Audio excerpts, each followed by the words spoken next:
Students, welcomes you all in my YouTube channel, whose name is IT by Anurag.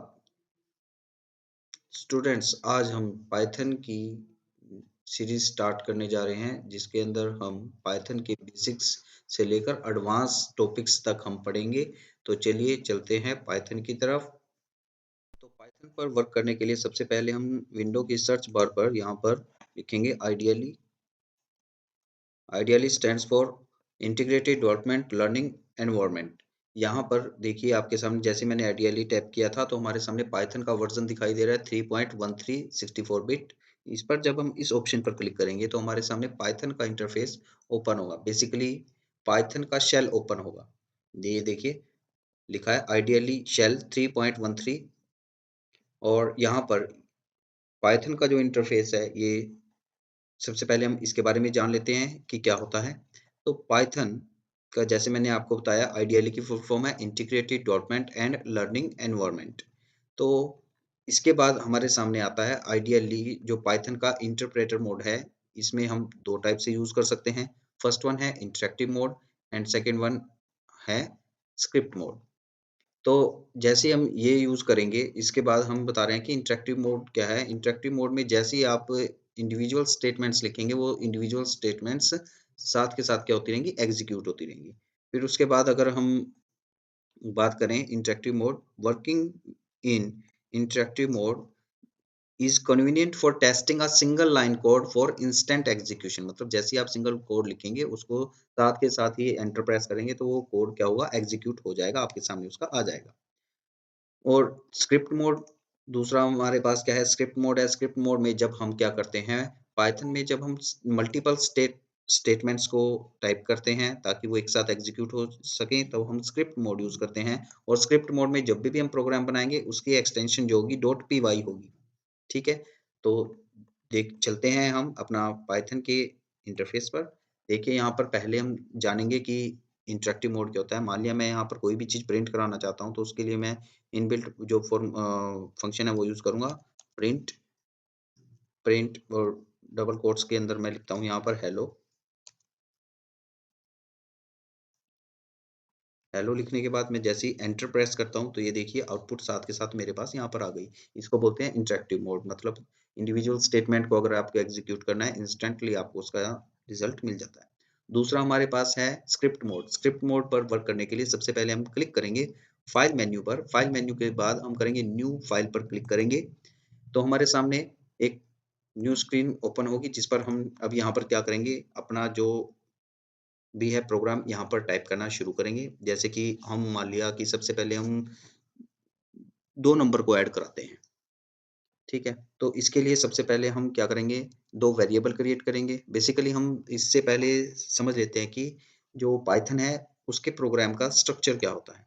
तो चलिए चलते हैं उसके ऊपर। पाइथन के स्ट्रक्चर को समझने के लिए मैं आपके सामने ये दिखाता हूँ कि पाइथन के स्ट्रक्चर में कुछ कीवर्ड यूज़ होते हैं। कीवर्ड मन मीन्स कि हमारे पास 33 कीवर्ड्स हैं, जो रिज़र्व वर्ड हैं। इसका मतलब क्या है कि इनका स्पेसिफिक मीनिंग होता है, जो पाइथन के इंटरप्रेटर को ऑलरेडी पता होता है, उसकी डेफिनेशन पता होती है।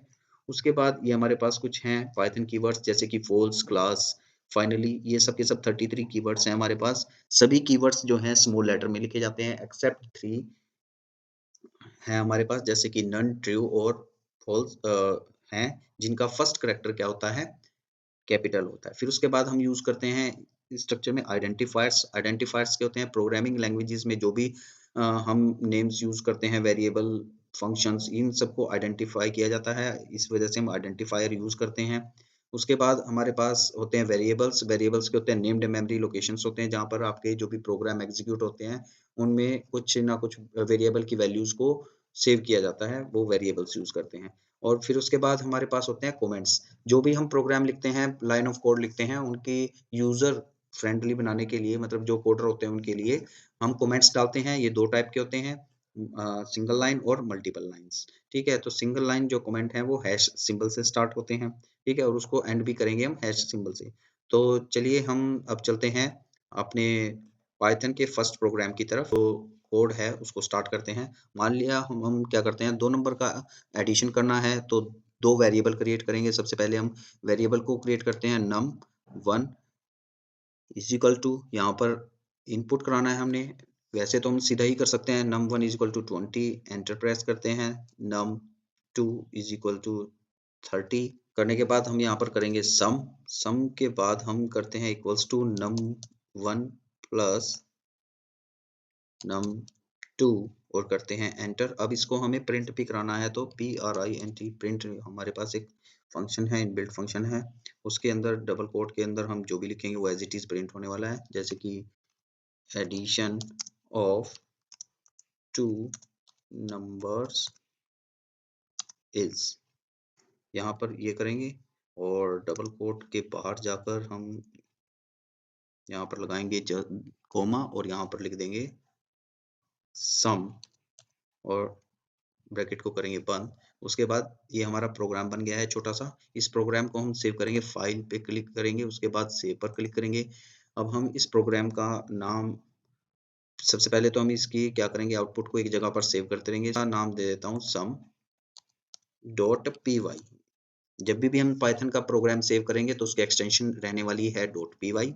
उस पर क्लिक करने के बाद हम सेव पर क्लिक करेंगे, तो ये देखिए हमारा जो फंक्शन, जिस नाम से हमने ये प्रोग्राम स्क्रिप्ट मोड में सेव किया है, सम डॉट पी वाई। अब इसको हम रन करेंगे। रन करने के भी हमारे पास दो तरीके हैं। एक तो हमारे पास रन नाम का बना पड़ा है मेन्यू, इस पर क्लिक करेंगे और उसके बाद ऑप्शन दिखाई देगा रन मॉड्यूल, या फिर शॉर्टकट की है F5, उसको प्रेस कर देंगे। अभी हम इस पर क्लिक कर रहे हैं तो ये देखिए आपके सामने आ गया, addition of two number is 50।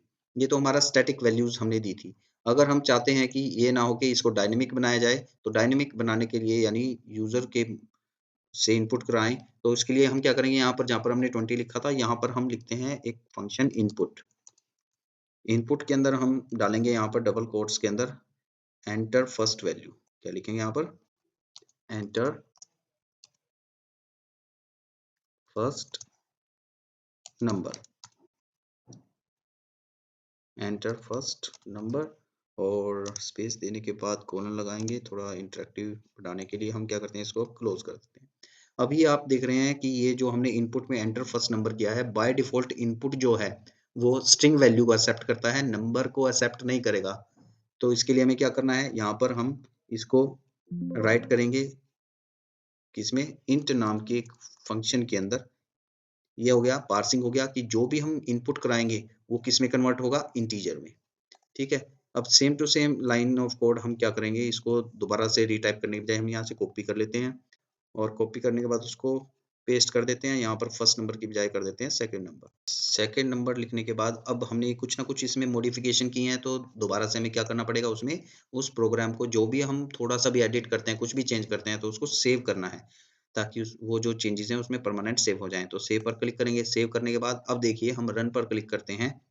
Run पर क्लिक करने के बाद अब आपके सामने देखिए क्या आया, एंटर फर्स्ट नेम। अब यूजर से वो इनपुट की डिमांड कर रहा है, तो मैं यहाँ पर लिख देता हूँ 25 और दोबारा मैं एंटर प्रेस करता हूँ, तो वो दोबारा से मुझसे पूछ रहा है कि सेकंड नंबर क्या आप प्रेस करना चाहते हैं। मैं 55 कर देता हूँ और एंटर कर देता हूँ। तो ये देखिए addition of two number is 80। तो ये इंटरेक्टिव बना है आपके सामने एक कोड प्रोग्राम। तो आज के वीडियो में इतना ही। मैं आप लोगों को बता चुका हूँ कि किस तरह से हम अरिथमेटिक एडिशन कर सकते हैं। सेम टू सेम हम अरिथमेटिक मतलब एडिशन, सब्सट्रैक्शन, ये सब कुछ यूज़ करके अपना एक कैलकुलेटर का प्रोग्राम बना सकते हैं।